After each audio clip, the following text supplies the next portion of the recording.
What's up, Tweener? Welcome back to another Tweener tennis video today here on the channel. And today we have a great interview for you guys. We have young talent Katrina Scott joining the channel today. We got to interview her during her time in Midland for the Dow Tennis Classic.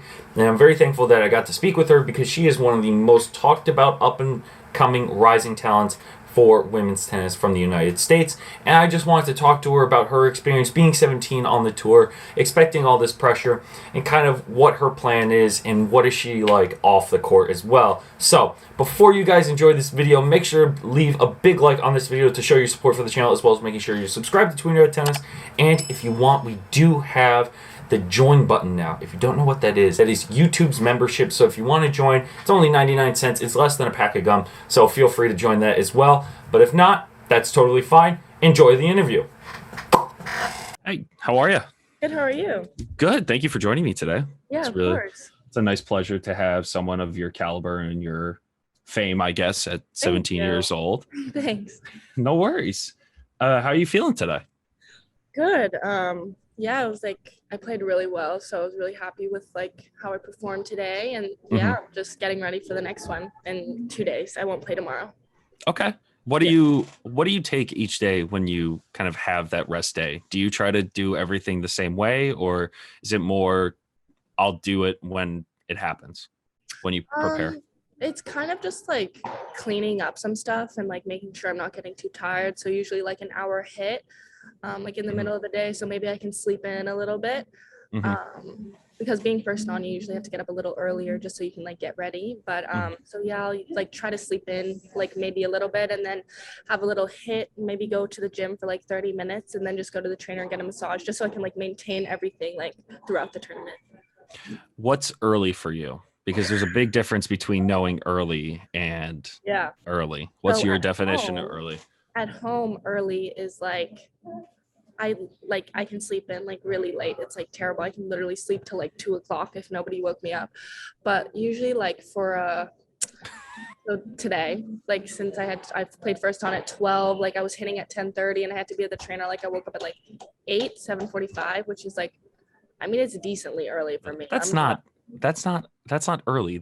I'm not a morning person. You don't have a 9-to-5 job. When people have a 9-to-5 job like I do, yes, I have to wake up at 7 and then I go to work until 9. Okay, I practice at 7 sometimes, which is early. That's early. No. So you wake up at what, 6:30 and immediately go to the court? Yeah. Yeah. So you're fine. Sleeping till 2 also is hibernation. It's not actual sleep. No, I am a night person. So I will be up until 3, and then in the morning I just I try, but usually I practice. So that's fine. That's totally fine. I think for you, are you a superstitious person when it comes to playing? I am actually. I've been noticing it lately. If I do one thing at the beginning of the tournament and I win, I have to do that for the rest of the tournament. It's little stuff, but I think every tennis player is. Oh yeah. Worse than others, yeah. What's your superstition for this tournament? For this tournament, I've had this is weird, but I've had tropical smoothie for breakfast every morning, so we're gonna continue with that. And I have little things on court, which way my goo packet is facing, or where I put my water.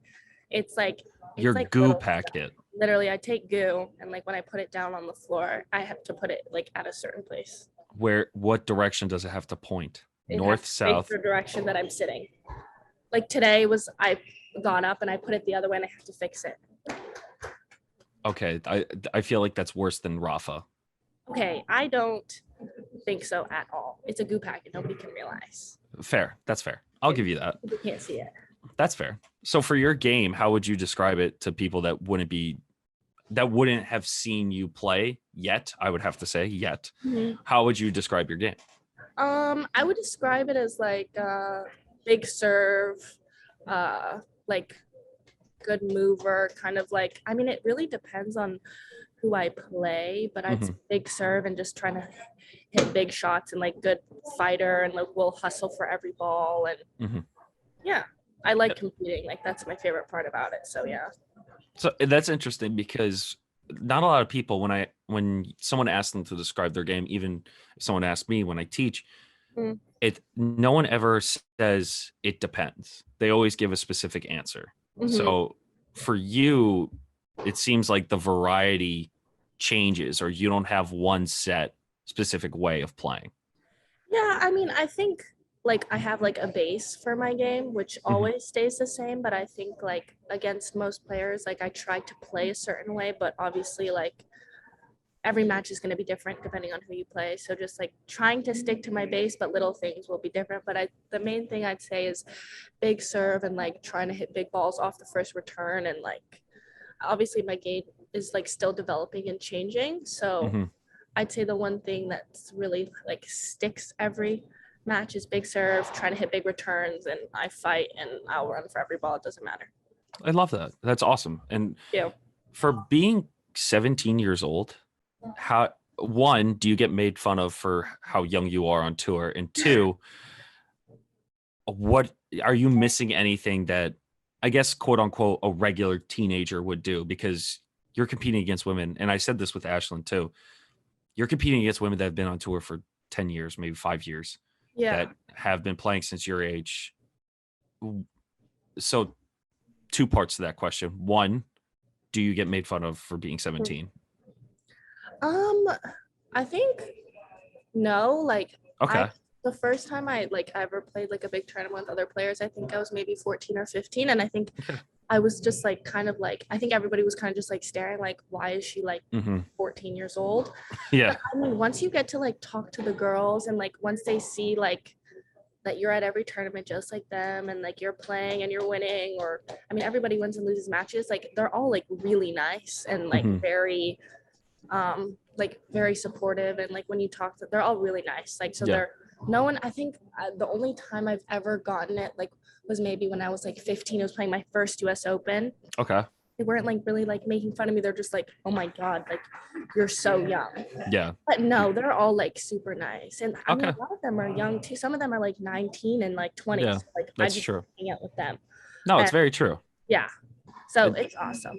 And how, the second part, yeah. what what's the biggest sacrifice that you've really made for being a teenager on tour? I think mostly was leaving home for me because I used to Mhm. live in LA and then now I train in Ohio with David Cass Mhm. and Balazs Novak. So I think the biggest thing for me was at first leaving school because I went to school up until high school. So Mhm. I was hanging out with my friends all the time at school. And then I think the biggest thing was just not really being able to hang out with your friends as much as you'd like after school and like going to all these like hangouts because like you have practice. But I mean, I think I had a harder time like when I left school, like accepting the fact that Mhm. it like that I wasn't getting to have fun, but then I'm traveling, and then like now I'm like, well, I'm traveling the world, like I'm doing this, like, and I'm like super grateful, and like now all these people are older and they're like so proud of me and they're like, Mhm. I wish I was you, like, so I think like in some aspects, like I miss like the school life, but like I have so many friends on tour now that it's like nice that it's like I just get to see them. They're like school friends, I guess. So yeah. No, it like your tour friends are now quote unquote your school friends. Yeah. And then it kind of has flip-flopped in that role. Yeah. And they're like it's really nice because they understand like when you're tired from practice and like the pressure of a match. Like it's really nice having like those people that like understand what you're doing and like they're there for you as well. You ever, and this, Jacob, this is my last question. Do you ever get sick of talking about tennis in that sense? Because I feel like a lot of people, there have been people that have been known to say, like, I don't watch tennis when I'm off the court. I try not to like think about it when I'm off the court because they quote unquote get burned out or like it's too much to think about.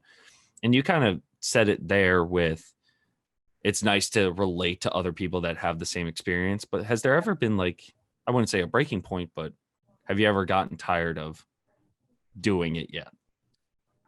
No, I wouldn't say so, probably because I'm like still really young. But I Because like you're 17. personally, yeah, like I personally like when I'm with like my friends, like I don't talk about tennis so much, and I think like it's just a mutual thing between us because we're always on the court, like always talking about tennis, like what we could have done better. So off Mhm. court, like we don't really talk about our tennis that much. Like maybe it'll come up, but like rarely. But like I'm actually the opposite. Like I'm constantly watching tennis, like always, Awesome. like always watching highlights. Like I mean, I mean, I love the game, and like I think I'm young, and like hopefully I'll never burn out. But I love watching tennis and like seeing what other people are doing. But like if you like see me around, I probably won't be talking about it as much. I just watch it and I guess keep it to myself. Yeah. Yeah, you enjoy it. That's the best Yeah, part. I enjoy watching it. Yeah. Well, thank you for joining me today. I really appreciate it, and good luck in your next round. Thank you for having me. No worries. Glad I was able to Bye. have you. Bye.